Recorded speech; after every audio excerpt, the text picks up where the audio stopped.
Hello, everyone. Welcome back to Comic Talk. Here I am, Ryan Murphy, and I'm very pleased and honored to be here with our second interview with the great Jimmy Palmiotti. I get goosebumps a little bit because he's here with me, and a lot of these interviews we just kind of go over from your beginnings to modern day. We did that with Jimmy last time, so I just wanted to catch up with him and see like what's new because Jimmy, you're always cooking up creator-owned comics. You're starting Kickstarters. You got a Kickstarter going on right now, so just I think this will be a short and sweet one, kind of, but let us know what you've been up to for the past year and what fans can expect coming in the future. You're right. I mean, yeah, this Kickstarter might be over by the time people. I only have like a week left on it, but it's a Painkiller Jane GI Zombie crossover. It's two books. It's one big story, but it's in two books, and it's using a character that Justin Gray and I created for DC Comics called GI Zombie. We had a series at DC, and we had the rights reversion back to us, so we got the character, and I figured, well, let me put her into the Painkiller Jane universe and do a book about them. And that's a Kickstarter that's currently running. It's got a couple of days left, maybe like 7 days, 6, 7 days left. And we're doing pretty good. We hit our goals, so anybody that backs it now is going to get the extras, the stretch goal stuff, which is always fun. Mhm. We need more stuff in our lives. That's what I got currently going on. From I have Mad Cave is putting out the Pop Kill books, Mhm. and this was a Kickstarter I did 3.5 years ago with Dave Johnson, and we did very well with it. And we sold it. Well, we did a deal with Mad Cave to put it out for the general public. So all the Kickstarter extras and the covers and stuff, they're not being used at Mad Cave. So Mad Cave had the rule was the Kickstarter people have their unique books. Mhm. And then with Mad Cave, we did new covers on it, but it's doing very well. The first issue did over 50,000 in sales, which is very big for any company at this point. That's Mhm. not a superhero comic, and it's a spy book. It's about a science. It's about two competing soda companies in Japan, and they're run by twin brothers and who don't get along.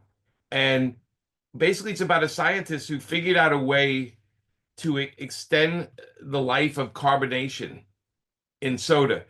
And of course, every soda company wants this formula because it'll make their business like they'll be the number one business if you can have soda where you can open and close it forever and it's still always fresh. So, and the story is about a spy that's hired to get her to work for a competing company, but then there's other companies involved, and it's like a really misogynistic James Bond. Like we went full on crazy on it. It is adults only comic, and it's funny and it's weird. It's like James Bond mixed with Japanese culture stuff, and it's a fun book. And that one's issue two just came out this week, and then the other title I'm working on, which is a monthly ongoing, is the Deadly Tales of the Gunslinger.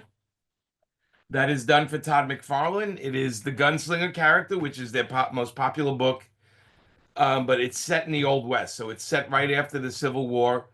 And Todd's book is the gunslinger in modern day. Mine is the origin, the roots of who the gunslinger is in the Old West. So it's got definitely a different tone to it. It's if you like westerns, if you like crazy horror and crazy superhero antics. I won't even call him a superhero. It's a bizarre character. It's a fun character, but it's a ongoing series. So issue 5 is coming out this week, and I'm having a blast with it. Working for Todd is, he's one of my heroes in comics, so now I'm working for him. That's kind of cool. That's fantastic. Um, and then last but certainly not least, coming in July, my wife Amanda and I are doing a 6 issue miniseries company crossover. So it's between Dynamite and DC Comics, Wow. and it's a Harley Quinn meets Elvira. Hmm. And it's the two characters meet and cause chaos, and it's a lot of fun. And Amanda's doing covers, she's co-writing it with me, and she's even doing some of the art inside some of the books. But that's a 6 issue thing that runs from July, August, September, November, yeah, July till the end of the year. And Yeah. so that's what I'm currently working on, besides index card full of other things that I have to get to. Um, but I'm keeping busy, you know? Yeah. Keeps me out of trouble, as Amanda says. It keeps me out of trouble. Well, you brought up a couple crossovers, and that's an idea that I was just telling my friends the other day. I was like, I love crossovers. Like, I love nothing geeks me out as a fan. There's a guy named Freddie Williams. Maybe you know him. I know Freddie. Yeah, he Yes. calls himself the crossover guy because he's worked on like Ninja Turtles and Batman, and Yeah. I think there's one coming out called something of Grayskull. So it's a crossover between He-Man and something else. Right. Is that something you really get into? Is that like a big thing for you? As much as You know, if it makes sense to me, like Godzilla and Popeye doesn't really make sense to me. Although Popeye would be on a boat, so it does kind of make sense. All right, I spoke too soon. Um, I think if it's fun, I think if the crossover can be fun, I kind of like it. It is a lot more work for us because we have to get everything approved by everybody. Mhm. So, and for this Elvira Harley, not only do we have to get Dynamite to approve everything, we have to get DC to approve everything, and then Cassandra, she has to kind of read her dialogue. She wants to make sure her character is Elvira's character is on cue. So we do get a lot of notes, and if you have thin skin, these are hard books to do. Fortunately, I'm used to it. A little art direction here and there, but you have to make everyone happy. And as everybody has learned, it's not easy to make everyone happy. Um, Amanda and I have to be happy with the story initially, but it's been really fun. I mean, I'm writing the third issue right now, and it's just crazy stuff. It's funny because Cassandra, Elvira, or we'll call her Elvira. Elvira's notes are always like, make it sexier, make it wilder. You know, DC's notes are a little bit like, they want to make sure the characters represented correctly. And let's be honest, Amanda and I've done over 100 books. We know how to represent. We know Harley Quinn pretty well. And then there's Dynamite, who has their own little, ideas of what things should be done. But I think in the end, it's going to make everyone who likes both characters happy. Um, the story is written from the perspective of Amanda and I going, what would we want to see if we had Elvira and Harley in a comic? So we Mhm. wrote it from that perspective of fanboy perspective, right? Like, what would I want to see in this book? And it pretty much has everything you could think of. We had like a checklist of craziness that we're nailing every issue. So I think it's going to be a lot of fun for people. Mhm. Fantastic. And yeah, so that kind of tells us what's going on with you. Can you? I mean, I'm not asking for your address, but like, are you're still in Brooklyn, or No, are I'm you? in I'm in Florida. I'm down in Oh, Florida. Oh, okay. in the Clearwater, Tampa area. Oh, okay. I moved down here years ago. We call it the sixth borough of New York, by the way, because there's so many New Yorkers here. There's a point where in Florida where it's in the south, but as you go down Florida, the more south you go, the more east it becomes. If that's but no, we've been down here for a while. We just like hold on, that's my wife asking me if I want to get a burger. Sure. She's very considerate. It's her aunt's birthday, so Oh. they all went to dinner, you know, um, tonight. And I said, "Well, I got some work to do, so you guys go enjoy dinner." Anyway, yeah. So it's Florida. It's crazy, Florida. Florida's crazy, just like New York. I do miss New York, but I know it's there when I want to go. Where are you from? Well, we were just talking before the interview. I mentioned I'm in Iowa. That's right, Iowa. Yeah, I've Yeah. been trying to get out. My goal's been to live in LA for about 30 years, but it's I just got such a nice job. It's just hard to leave it when. Yeah, I mean, there's a time for everything. Maybe down the line you go there. And it's funny, right? Because LA is another big city to me, right? When I go to LA, it's like the best part of LA for me is that my friends that live there. Mhm. I go see my friends. The city itself, downtown, Hollywood is Hollywood. It's a touristy place, and but my friends are my friend. I love seeing my friends when I go to LA. I think I'm going in a couple of weeks for that the Thunderbolts premiere. So Oh, fantastic. so I'm going in. I think that's a couple of weeks from now. Yeah, yeah. Awesome. Yeah, Awesome. I get to go there like a couple of times a year. I think the last time I went was for the it was for the Echo Mm, series. They flew us out for that one, and it was very nice of Marvel to do that. And yeah, those are fun to do. I mean, I'm just like a fly on the wall there with all yeah. the movie stars and stuff, but it's still kind of fun to be in. It's the best thing to do when you go there, right? Because you get to see that crazy world for an evening. Yeah, Uh, absolutely. Is there been a movie star that you were kind of was ended up being a fan of yours that you were kind of surprised at? Or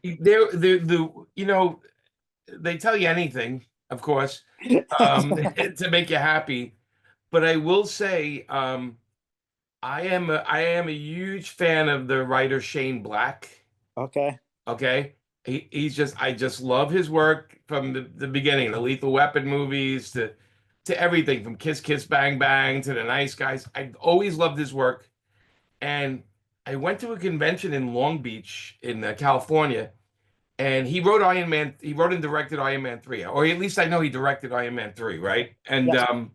he had a panel, and I kept asking questions. And after the panel on the way out, he kind of came over and he said, "Yeah, you got great questions, man. I really appreciate a good question." And we talked for a minute, and I said, "Yeah, I write comics and everything." And I said, "I do a western and for DC." And he goes, "Wait a minute, you're not Jimmy Palmiotti, are you?" And I'm like, "Yeah, I am." And he goes, "Dude," he goes, "yours is the only comic book I buy." I'm like, "You got to be kidding me." I'm like, "What?" Like I was just so caught off guard that he knew who I was, and he could not have been nicer. And he gave me his card and number, and he says, "Next time you're in LA, let's grab lunch." And true to his word, Amanda and I were out there like a year later, and I just sent him a text, and I said, "Hey, look, I know whatever, but Amanda and I got to be in." And he set up. We met for lunch, and we hung out, for a while, and it was the coolest thing, right? Because I'm a huge fan of his screenplays. I think he's just a brilliant director, and he's a brilliant writer. Never in a million years did I think somebody like him would know anything about, whatever. That's the only time I can honestly, genuinely feel like the guy knew who I was before he knew what I looked like or anything. He just knew my work. And yeah, that's the most flattery I've ever had. Like it was like a hand grenade of flattery. It just hit me like a hand grenade. Um, I Well, I definitely think I think. Oh, sorry, I didn't mean to cut you off. no, no. Like I said, I definitely walked around proud as like the next day, like, oh, Shane Black knows who I am. You know. Well, it's kind of interesting because comics are you've said to me before, comics are a pretty small Yeah, industry. We don't, that's part of the reason why I could be sitting talking to you and not Spielberg, because there's a smaller fan base, but at the same time, there's this amazing connection to the larger world, because, like, just to give you a quick example, uh, Harley Quinn is a very popular show. It's seen by millions of people around the world, and that's based on your work. I mean, that's a crazy thing. I mean, yes, Paul Dini created Harley Quinn, but she is who she's seen as in that show because of the writing and the work that you and Amanda did. yeah. So, I mean, It's did great. you ever have you ever gotten to meet like Kaylee Cuoco or anything like that? I sat for a reading on Big Bang, but I didn't go out, I didn't try to meet them. I felt like, that's like bothering them. Mhm. But we sat there for a reading for one of the episodes that Amanda did some artwork on. And another time we did it twice, and we talked to some of the other cast members. But I did meet Margot Robbie 3 times. Oh, wow. And the first time I met her was Amanda and I met her. We went to see the Suicide Squad premiere in New York, and the first movie. And we were at the after party, and she came up to us and she said, "Oh my God, you guys are here!" and blah blah blah. I'm so excited, And she obviously her person told them who we were, but the first thing she said to us is, "So what do you guys think? Did I do a good job?" And we were like, "You did an amazing job." I said, "You stole that movie." You stole it from Will Smith, I thought. Yeah. And then the second time we saw her was we were on we got invited to the set for at the Warner Brothers lot for the Harley Quinn and the Birds of Prey movie. Hmm. And we arrived on set and they were shooting a roller skating in that club at the end of the movie. They're in like that big club and their fight scene. And Margot skated right up to us when they yelled cut. And she skated right up to us and gave us a hug and talked to us for a while, which was so insanely sweet and flattering. And and then when we went to the premiere in London, she invited us to her party. She had like a little private after party. And I got to meet Rosie Perez. That was one of my Oh highlights, wow. meeting Wow. Rosie Perez. Um, but it was a lot of fun to step into that world for a couple of minutes, for a day or an Mhm. evening. But I'm very grounded. I knew exactly what it was. It's like, okay, that's, here's the guys that, helped create the character. And she said, I based everything on your comics, the ones Yeah. I read. And I said, I could tell. I could tell. And even James Gunn, he used some stuff in the second Suicide Squad movie. He used stuff right from the comics.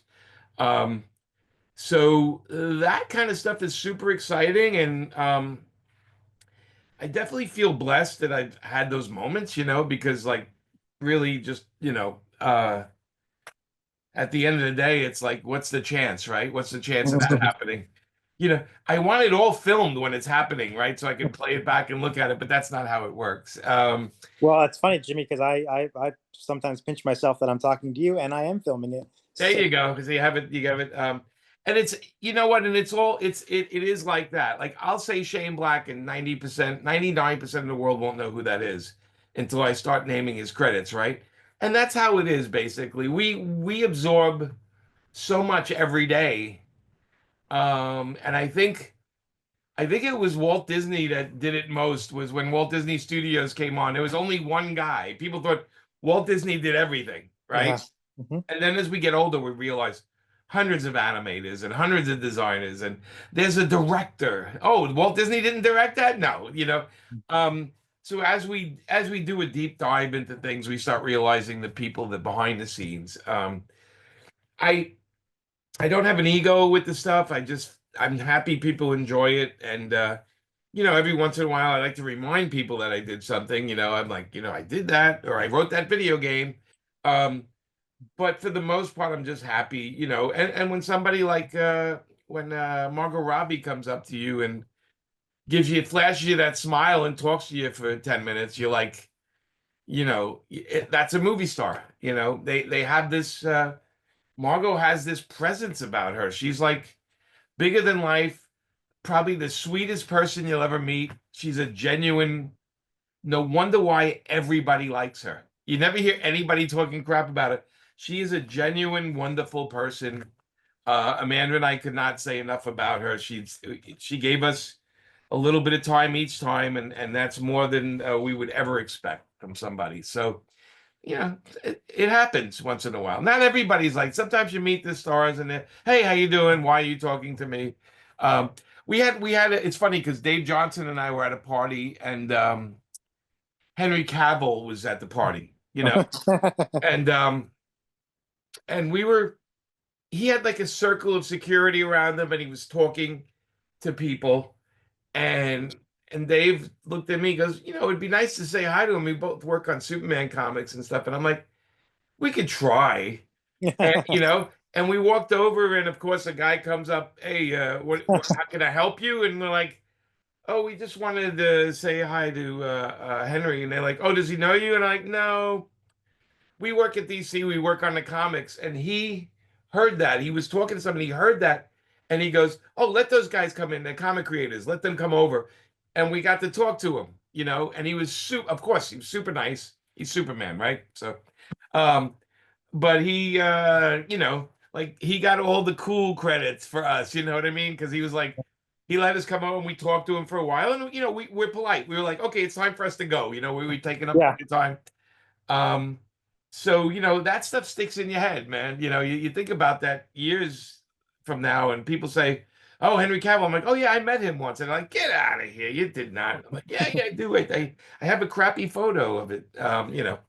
Yeah. Um, but again, they're regular people, and you know you can't get too crazy about that stuff. And you know, I tell you, I'm more fascinated the times I've been in the studio to go on the set of things, like to go on a Big Bang set, you know, and sit in Sheldon's chair. That was like a big goof for me. You know, that was like, can I sit here? And you know, the producer's like, yeah, go ahead, Jimmy, sit in the chair. Take a picture of me in the chair.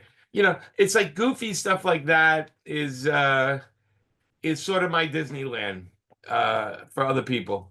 You Yeah. know, I do like the process of film, and I do love the way you know, I'm in love with the way music is married to film. I'm very like I love that part of film, you know, to tell a story and then have music because it's the one thing we can't have in comics, right? I mean, I did do a book called Denver that had a soundtrack was made by a guy named Hans Carl who did a beautiful job. But I think we're all frustrated. Every comic person is a frustrated filmmaker, I think, on some level, you know. That's great, and that I think that should take us to the wrap up right here. And I just want to say, thank you so much for your time. Thank you so much for being here, and anyone who watches this is lucky to have heard from you. So Thank you, buddy. I appreciate it. It's great seeing you again. absolutely. All right, guys, that'll take care of us. Thank you very much for listening to the Comic Talk. I hope to have some great guests for you in the future. If you're watching this, I haven't put it up here, but if you're watching this, you probably have already seen the Dan DiDio interview I did. It went great. Thank you everyone for being here with us, and we'll see you next time on Comic Talk.